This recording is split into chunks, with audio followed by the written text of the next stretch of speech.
Chers élèves, nous allons maintenant aborder l'exercice 3 intitulé « Inéquation et intersection ». Cet exercice porte sur la fonction hx qui est égale à lnx moins x plus 2. Nous allons résoudre cet exercice étape par étape. Tout d'abord, commençons par la première question. Déterminer le domaine de définition de notre fonction h. Pour cela, il faut se rappeler que la fonction logarithme naturel ln x est définie pour x strictement supérieur à 0. Donc, le domaine de définition de h est l'intervalle ouvert de 0 à plus l'infini. Passons maintenant à la deuxième question. Calculer h1 et déterminer le signe de hx sur son domaine. Pour calculer h1, nous remplaçons x par 1 dans notre fonction hx. Ainsi, h1 est égal à ln 1 moins 1 plus 2, ce qui donne 1. Ensuite, pour déterminer le signe de hx sur son domaine, nous devrons étudier les variations de notre fonction h, ce que nous ferons dans la prochaine question. La troisième question consiste à étudier les variations de h en calculant sa dérivée et en déterminant son extrémum.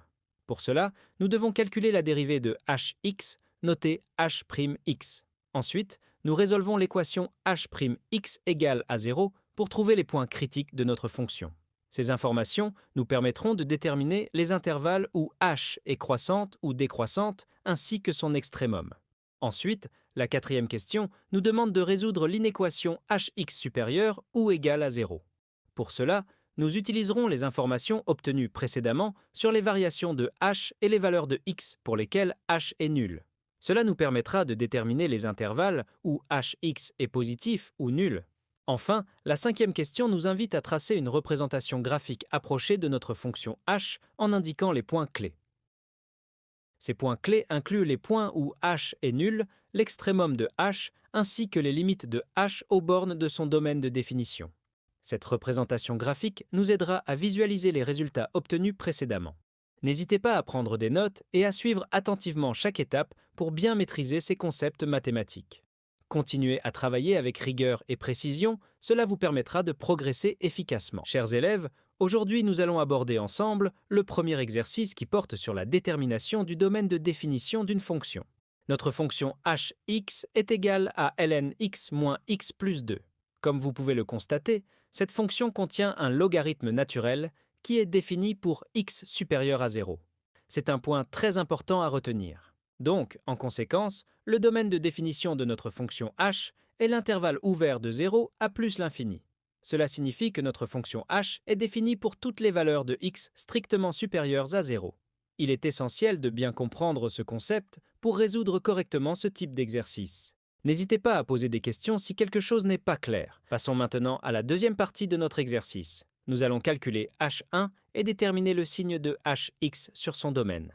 Tout d'abord, commençons par calculer h1. Pour cela, nous remplaçons x par 1 dans notre fonction hx qui est égale à ln x moins x plus 2. Donc, h1 est égal à ln 1 moins 1 plus 2. Comme vous le savez, le logarithme naturel de 1 est égal à 0. Ainsi, nous avons h1 égal à 0 moins 1 plus 2, ce qui donne 1. Donc, h1 est bien égal à 1. Maintenant, pour déterminer le signe de hx sur son domaine, il va falloir étudier les variations de notre fonction h. Cette étape est très importante, car elle nous permettra de comprendre comment se comporte notre fonction sur tout son domaine de définition. Nous aborderons cette question en détail dans la prochaine partie de l'exercice que vous trouverez à la question 3. N'hésitez pas à prendre des notes et à suivre attentivement chaque étape pour bien maîtriser ces concepts mathématiques. Nous allons maintenant aborder la troisième partie de notre exercice. Notre objectif est d'étudier les variations de la fonction h en calculant sa dérivée et en déterminant son extrémum. Tout d'abord, commençons par calculer la dérivée de h. Pour cela, nous utilisons la formule de dérivation de chaque terme de notre fonction hx qui est égale à lnx moins x plus 2. Donc, la dérivée de hx, notée h'x, est égale à la dérivée de lnx moins la dérivée de x plus la dérivée de 2. La dérivée de lnx est 1 sur x, la dérivée de x est 1 et la dérivée de 2 est 0. Ainsi, nous avons h'x égale à 1 sur x moins 1. Maintenant, pour déterminer les points critiques de notre fonction h, nous devons résoudre l'équation h'x égale à 0. Cela signifie que nous devons trouver les valeurs de x pour lesquelles la dérivée de h est nulle. Donc, nous avons l'équation 1 sur x moins 1 égale à 0. En isolant le terme 1 sur x, nous obtenons 1 sur x égale à 1. En résolvant cette équation, nous trouvons que x est égal à 1. Ainsi, nous avons trouvé que le point critique de notre fonction h est x égale à 1. Ce point correspond à un potentiel extrémum de notre fonction. Dans la prochaine étape, nous étudierons le signe de la dérivée h'(x) pour déterminer si cet extrémum est un maximum ou un minimum. N'hésitez pas à prendre des notes et à suivre attentivement chaque étape pour bien maîtriser ces concepts mathématiques. Continuez à travailler avec rigueur et précision, cela vous permettra de progresser efficacement. Poursuivons notre analyse en étudiant le signe de la dérivée h'(x). Cette étape est cruciale pour comprendre les variations de notre fonction h. Tout d'abord, examinons le cas où x appartient à l'intervalle ouvert de 0 à 1. Dans cette situation, nous avons 1 sur x strictement supérieur à 1.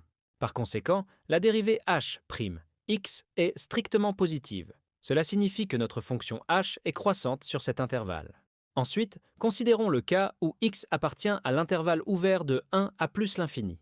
Ici, nous avons 1 sur x strictement inférieur à 1, ainsi la dérivée h'(x) est strictement négative. Cela indique que notre fonction h est décroissante sur cet intervalle. Donc, en résumé, nous pouvons conclure que la fonction h est croissante sur l'intervalle ouvert de 0 à 1 et décroissante sur l'intervalle ouvert de 1 à plus l'infini. Ce changement de variation nous permet de déterminer l'extrémum de notre fonction h. En effet, l'extrémum de h est un maximum atteint en x égale à 1. Nous avons déjà calculé précédemment que h1 est égal à 1. Ainsi, nous avons trouvé que le maximum de notre fonction h est atteint en x égale à 1 et vaut 1. Cette information est très importante pour comprendre le comportement global de notre fonction. N'hésitez pas à prendre des notes et à suivre attentivement chaque étape pour bien maîtriser ces concepts mathématiques. Continuez à travailler avec rigueur et précision, cela vous permettra de progresser efficacement. Passons maintenant à la quatrième partie de notre exercice. Nous allons résoudre l'inéquation hx supérieur ou égale à 0. Cette étape est très importante pour comprendre les valeurs de x pour lesquelles notre fonction h est positive ou nulle. Tout d'abord, rappelons que nous avons déjà calculé que h1 est égal à 1. De plus, nous savons que notre fonction h est continue sur son domaine de définition. Cela signifie que nous pouvons appliquer le théorème des valeurs intermédiaires. Maintenant, il existe deux points A et B tels que. Pour le point A, nous avons HA égale à 0 avec A appartenant à l'intervalle ouvert de 0 à 1. Pour le point B, nous avons HB égale à 0 avec B, appartenant à l'intervalle ouvert de 1 à plus l'infini. Ces informations sont cruciales pour résoudre notre inéquation. En effet, comme nous avons vu précédemment, la fonction h est croissante sur l'intervalle ouvert de 0 à 1 et décroissante sur l'intervalle ouvert de 1 à plus l'infini. Donc, en combinant ces informations, nous pouvons conclure que hx est supérieur ou égal à 0 sur l'intervalle fermé de a à b. Ainsi, la solution de l'inéquation hx supérieur ou égal à 0 est l'intervalle fermé de a à b. Ce résultat nous permet de déterminer les valeurs de x pour lesquelles notre fonction h est positive ou nulle. N'hésitez pas à prendre des notes et à suivre attentivement chaque étape pour bien maîtriser ces concepts mathématiques. Continuez à travailler avec rigueur et précision, cela vous permettra de progresser efficacement. Chers élèves, nous allons maintenant aborder l'exercice 4 intitulé « Problème d'optimisation ». Cet exercice porte sur une entreprise qui modélise son bénéfice mensuel en milliers d'euros par la fonction b, x qui est égal à 10 fois le logarithme népérien de x plus 1 moins 2x. Ici, x représente le nombre d'unités produites en centaines. Nous allons résoudre cet exercice étape par étape. Tout d'abord, commençons par la première question. Déterminer le domaine de définition de notre fonction b dans ce contexte. Pour cela, il faut se rappeler que la fonction logarithme naturel lnx est définie pour x strictement supérieur à 0. Donc, dans notre cas, x plus 1 doit être strictement supérieur à 0, ce qui signifie que x doit être strictement supérieur à moins 1. Cependant, dans le contexte de l'entreprise, x représente le nombre d'unités produites, donc x doit être supérieur ou égal à 0.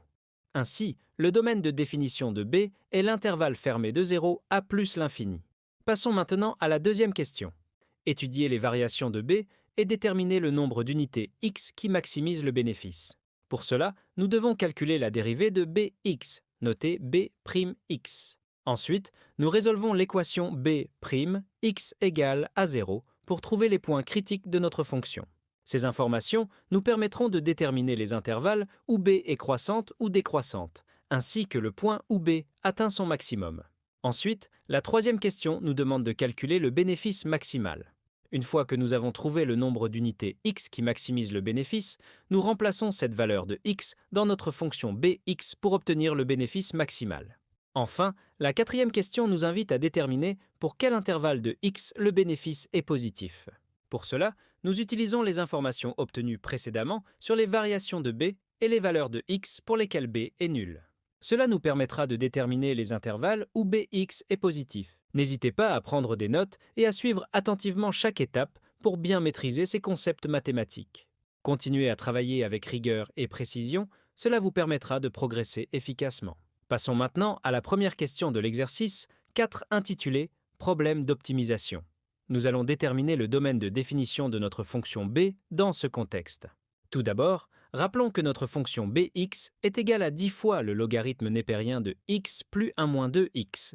Cette fonction contient un logarithme népérien qui est défini pour x plus 1 strictement supérieur à 0. Donc, en résolvant cette inéquation, nous trouvons que x doit être strictement supérieur à moins 1. Cependant, dans le contexte de l'entreprise, x représente le nombre d'unités produites en centaines. Ce nombre ne peut pas être négatif car il n'est pas possible de produire un nombre négatif d'unités. Par conséquent, nous devons restreindre le domaine de définition de b à des valeurs de x positives ou nulles. Ainsi, en combinant ces informations, nous pouvons conclure que le domaine de définition de notre fonction b est l'intervalle fermé de 0 à plus l'infini. Cela signifie que notre fonction b est définie pour toutes les valeurs de x supérieures ou égales à 0. Passons maintenant à la deuxième question de l'exercice 4, intitulée « Problème d'optimisation ». Nous allons étudier les variations de notre fonction b et déterminer le nombre d'unités x qui maximise le bénéfice. Pour commencer, rappelons que notre fonction bx est égale à 10 fois le logarithme népérien de x plus 1 moins 2x. Pour étudier les variations de b, nous devons calculer sa dérivée, notée b' x. En utilisant les règles de dérivation, nous trouvons que b' x est égal à 10 sur x plus 1 moins 2. Maintenant, pour déterminer les points critiques de notre fonction b, nous devons résoudre l'équation b' x égale à 0. Cela signifie que nous devons trouver les valeurs de x pour lesquelles la dérivée de b est nulle. Donc, nous avons l'équation 10 sur x plus 1 moins 2 égale à 0. En isolant le terme 10 sur x plus 1, nous obtenons 10 sur x plus 1 égale à 2. En résolvant cette équation, nous trouvons que 10 est égal à 2 fois x plus 1. En simplifiant, nous obtenons 10 est égal à 2x plus 2. En soustrayant 2 des deux côtés de l'équation, nous trouvons 8 est égal à 2x. En divisant par 2, nous obtenons enfin x est égal à 4. Ainsi, nous avons trouvé que le point critique de notre fonction b est x égale à 4. Ce point correspond à un potentiel extrémum de notre fonction. Dans la prochaine étape, nous étudierons le signe de la dérivée b'x pour déterminer si cet extrémum est un maximum ou un minimum. Poursuivons notre analyse en étudiant le signe de la dérivée b'x. Cette étape est cruciale pour comprendre les variations de notre fonction b. Tout d'abord, examinons le cas où x appartient à l'intervalle fermé de 0 à 4. Dans cette situation, nous avons 10 sur x plus 1 strictement supérieur à 2. Par conséquent, la dérivée b'x est strictement positive. Cela signifie que notre fonction b est croissante sur cet intervalle. Ensuite, considérons le cas où x appartient à l'intervalle ouvert de 4 à plus l'infini. Ici, nous avons 10 sur x plus 1 strictement inférieur à 2. Ainsi, la dérivée b'x est strictement négative. Cela indique que notre fonction b est décroissante sur cet intervalle. Donc, en résumé, nous pouvons conclure que la fonction b est croissante sur l'intervalle fermé de 0 à 4 et décroissante sur l'intervalle ouvert de 4 à plus l'infini. Ce changement de variation nous permet de déterminer l'extrémum de notre fonction b. En effet, le bénéfice est maximal lorsque x est égal à 4. Ainsi, nous avons trouvé que le nombre d'unités x qui maximise le bénéfice est x égale à 4. Cette information est très importante pour l'entreprise car elle lui permet de savoir combien d'unités produire pour obtenir le bénéfice maximal. Passons maintenant à la troisième question de l'exercice 4 intitulée « Problème d'optimisation ». Nous allons calculer le bénéfice maximal. Rappelons que nous avons trouvé précédemment que le bénéfice est maximal lorsque x est égal à 4.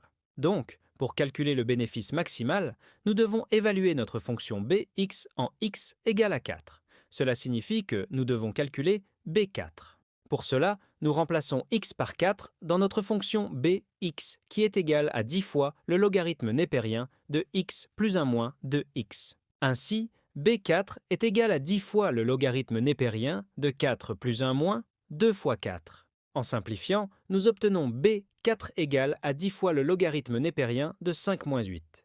Maintenant, calculons cette valeur. Le logarithme népérien de 5 est environ égal à 1,6094. Donc, B4 est approximativement égal à 10 fois 1,6094 moins 8. En effectuant les calculs, nous trouvons que B4 est environ égal à 16,94 moins 8, ce qui donne 8,94. Donc, le bénéfice maximal est environ 8,94 milliers d'euros, soit 8094 euros. Cette information est très importante pour l'entreprise car elle lui permet de savoir quel est le bénéfice maximal qu'elle peut espérer réaliser. Passons maintenant à la quatrième question de l'exercice 4 intitulée « Problème d'optimisation ». Nous allons déterminer pour quel intervalle de x le bénéfice est positif. Pour que le bénéfice soit positif, il faut que bx soit strictement supérieur à 0. Donc, nous devons résoudre l'inéquation bx supérieure à 0. Cela signifie que nous devons trouver les valeurs de x pour lesquelles notre fonction bx est positive. Rappelons que notre fonction bx est égale à 10 fois le logarithme népérien de x plus 1 moins 2x. Donc, en remplaçant dans l'inéquation, nous obtenons 10 fois le logarithme népérien de x plus 1 moins 2x supérieur à 0.